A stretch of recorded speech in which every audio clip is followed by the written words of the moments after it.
роҳи ноҳамвору душворгузар дар дурии 70 километр деҳаи Меткро бо маркази ноҳияи Деваштич мепайвандад. дар камтарин офати табиӣ ба гуфтаи сокинонаш ин деҳа аввал зарар мебинад ва роҳу пулҳояш хароб мешавад. бо гузашти як ҳафта аз омадани сел ҳанӯз ҳам аз фарози кӯҳ ба деҳа лоёба ҷорӣ мегардад ва бошандагони ин ҷоро ба тарсу бим меандозад. ҳамин хош маълум ки ҳамин селбиёӣ калон шуда дигар мардум дар хиҷолат мемонад. то гиём намонем ҷое ки дар либи соҳ ҳаянд метарсанд, ин ҳам хештабор мегурезанд. инаи мо ҷои селфурӯш бисёр. ба гуфтаи бошандагони ин деҳ ҳар сол бедодгариҳои табиат онҳоро дар ташвиш мегузорад ва заҳмати киштукорашонро барбод медиҳад. бар асари селфарории рӯзи 20 июн тақрибан 4 гектар киштукори деҳқононро об шустааст. мо мисол ма ҳамин тараф фурӯмад мана худаш маълум ку моста гузаштагинда ҳамин хеле омад инҷа зарар кард. чанд ҳамин замино зарар карда буд. мардум азбаски рӯз зиндагиш аз пушти ҳамина маҷбур шуд шаба шаб нагуфт рӯзу рӯз нагуфт бо аз дига меҳнат кард бо аз дига обод кард. вале сел бештар ба роҳҳо зарар расондааст.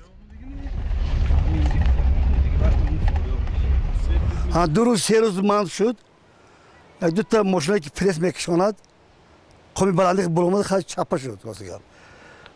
бо ман ҳамин хел рафта халқо ха ёдам карда кушодем ҳамин хел бисёр азоб кишидем да рамо барасо рафта омадем мо бо мана ха мана ба қариби худо якта трактори ва экскаватор доданд волва рости гап ҳамун ман аллакай ёрирасон карда дар кушода омад.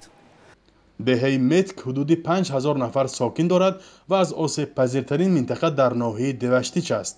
бошандагони инҷо бинобар кам будани ҷои зист манзилҳояшонро асосан дар домани кӯҳҳо сохтанд ва мақомот борҳо кӯшиши кӯч додани аҳолӣ ба дигар минтақаҳоро кардааст. вале сокинон мегӯянд ба сабаби пастии шароити иқтисодӣ имкони бунёди манзилро надоранд. халқо рафтанд аллакай як 10-15% халқо рафтагӣ минтақаи зафаробод минтақаи манин баҳористон мегӯянд инҷа ба баҳористон рафтанд як анча группаш ҳамин бо мана рафсодан ба навбатолӣ мо дига шароит якун чӣ мегӯяд ҷои мисол иморатпӯшии хел дига шароит надорем мо заминоям нест мисол михел эрия мебарад. ноҳияи Деваштич асосан дар байни кӯҳу дара ҷойгир шуда дар 300 километри пойтахт қарор дорад. дар пайи борони сахти ҳафтаи гузашта ба 3 деҳаи ноҳияи Деваштич сел омада ва роҳу гузаргоҳҳоро хароб кардааст. масъулони идораи ҳолатҳои фавқулода мегӯянд ҳоло байи бартарафсозии оқибатҳои он ҳастанд, вале ҳисоби умумии хисорот то ҳол маълум нашудааст. дар як моҳи ахир дасти кам 4 маротиба сел ба деҳоти шаҳру ноҳияҳои дурдасти тоҷикистон зарар расондааст.